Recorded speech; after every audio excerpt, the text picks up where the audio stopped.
நாக்குல ஒரு வாட்டி தொடும். கண் நன், இதுக்கு பேர் டென்டல் ரிஃப்ளெக்ஸ். உலகத்தில் எந்த மொழியிலையும் கிடையாது, இந்திய மொழிகள்ல மட்டும்தான் உண்டு. இதை விட இன்னும் அடிப்படையா ஒன்று சொல்றேன். பைபிள் எடுத்துக்கொள்ளுங்க. பாவம், சின் என்ற சொல் நூற்றுக்கணக்கான முறை வருகிறது. சின் என்ற ஒரு ஆங்கில வார்த்தைக்கு ஆண்டனிம் யாராவது சொல்ல முடியுமா? Antonym in English or any European languages கிடையாது. நம்ம பாவம் புண்ணியம் அழகா இருக்கு. தமிழ்ல அறம் என்ற சொல்லுக்கு எதிர்ப்பதுமே கிடையாது, பாவத்துக்கு சொல்லே கிடையாது தமிழ்ல. இப்படிப்பட்ட கொடைகளை எல்லாம் நான் வைத்துக்கொண்டு என்றைக்காவது அவனை கேள்வி கேட்டிருக்கிறோமா? நாம் சம்ஸ்கிருதத்தை இன்னைக்கும் சொல்லிக்கிட்டு இருக்கிறோம், இண்டோ யூரோப்பியன் லாங்குவேஜஸ். சாமி அவர்களே, உங்களுடைய கவனத்துக்கு இதை நான் கொண்டு வந்திருக்கிறேன். சரியான அறிஞர்களை வைத்து சரியான சபையில் இதுக்கு ஒரு தீர்வு நீங்கள் காண்பீர்கள் என்று நான் எதிர்பார்க்கிறேன்.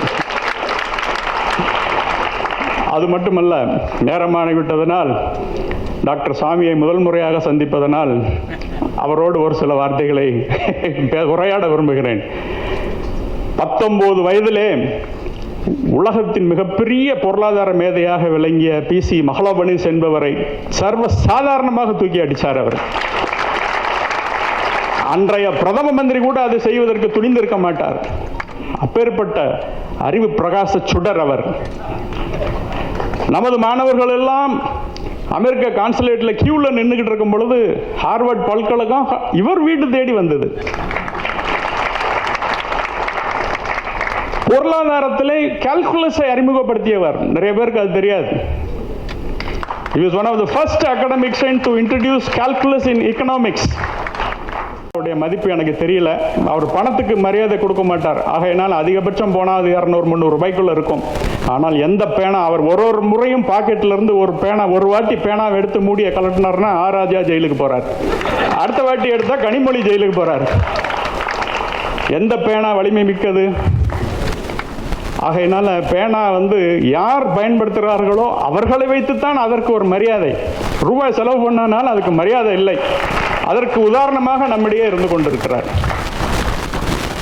இந்த இந்து சமுதாயம் இருக்கும் வரையும் சாமி அவர்களுக்கு நன்றி கடன் பட்டதாகவே இருக்கும். காரணம், ராம் சேது விஷயத்தை அதை உடைக்காமல் அவர் தடுத்தது ஒன்று. ராம் மந்திர் விஷயத்திலே கட்டுவதற்கு அவர் எடுத்த சட்ட முயற்சிகள்.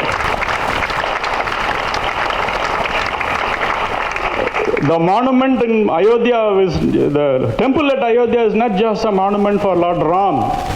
It will also resonate the name of the greatest Ram Bhakt, Dr. Swami, as long as it exists. எனக்கு மாற்று கருத்தே இல்லை. சொல்லணுமா? ஒன்னா ரெண்டா? சரி, அவர் இந்த 60 வயதிலே அவர் செய்த 60 வருடங்களிலே, இன்னைக்கு அவர் 80 வயது, 19 வயசிலிருந்து இன்றைய வரை அவர் செய்த சாதனைகளை மற்றொரு மனிதன் செய்வதற்கு 60 பிறவிகள் வேண்டும். அவ்வளவு பிறவிகள் வேண்டும். அப்பேற்பட்டவர் நமது சாமி அவர்கள். என்ன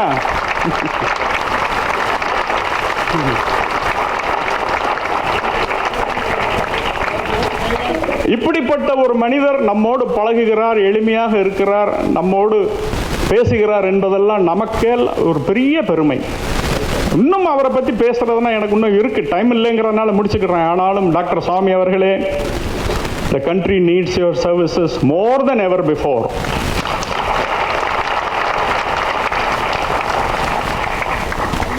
With folded hands, I plead you to throw your weight with BJP for the coming parliamentary election and make it a success. I know fully that I do not have the locus standi in terms of stature, education or position to make such request. ஆனாலும் எனது கவி சக்கரவர்த்தி கம்பன் எனக்கு ஒரு idea கொடுக்குறான். ஏன் நீ ராமாயணம் எழுதுற, உனக்கு எழுதுறதுக்கு எப்படி தைரியம் வந்ததுன்னு கேட்கும் பொழுது ராமாயணத்தில் ஆரம்ப பகுதியில் சொல்றான், பார்க்கடலை ஒரு பூனை குடிக்க முயற்சித்தது அது தப்பா? இருக்கிறது பார்க்கடல், முழுசா குடிச்சா என்ன, அது பூனை. அதே போல கம்பனுடைய பூனைக்கே ஒரு தகுதி இருக்கும் பொழுது என்னுடைய நான் பாய்ஹுட் ஹீரோ டாக்டர் சுவாமி அவர்கள் இந்த முறை இன்னும் பல சாதனைகளை செய்து ஒரு டெமி காட் லெவலுக்கு வரணும்னு நான் ஆசைப்படக்கூடாதா? தப்பு என்ன இருக்கு அதில்? அவருக்கு தகுதி இல்லையா? எல்லா தகுதிகளும் இருக்கின்றன. ஆகையினாலே இந்த வேண்டுதலோடு உங்களிடமிருந்து விடைபெறுகிறேன். நன்றி, வணக்கம்.